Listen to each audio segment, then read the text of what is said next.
Assalamualaikum. Hi everyone.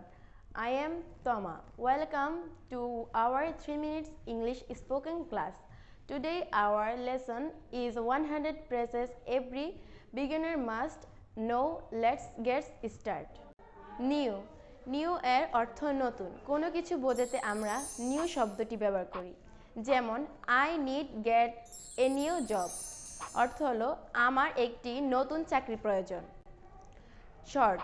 Short অর্থ ছোট বা কম।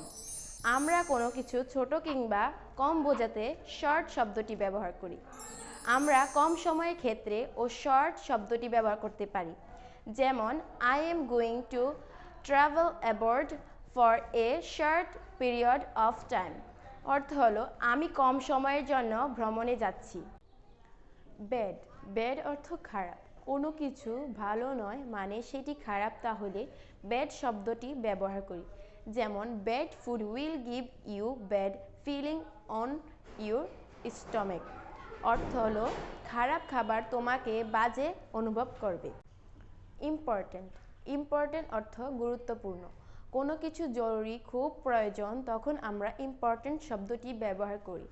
যেমন English spoken class is very important for every student. অর্থ হলো ইংরেজি স্পোকেন ক্লাস প্রত্যেক ছাত্রছাত্রীর জন্য প্রয়োজনীয়। বোরিং। বোরিং অর্থ বিরক্তিকর। কোনো কিছু আমাদের কাছে ইন্টারেস্টিং মনে হচ্ছে না, বিরক্তি লাগছে, তাহলে বোরিং শব্দটি ব্যবহার করি। যেমন the story about tomato is really boring. অর্থ হলো টমেটো নিয়ে গল্পটি সত্যিই বিরক্তিকর। আজ এই পর্যন্তই। আশা করি ভিডিওটি আপনাদের ভালো লেগেছে। পরবর্তী ক্লাসগুলো পেতে আমাদের সাথে থাকুন আমাদের ফেসবুক এবং ইউটিউব চ্যানেলে। বাই।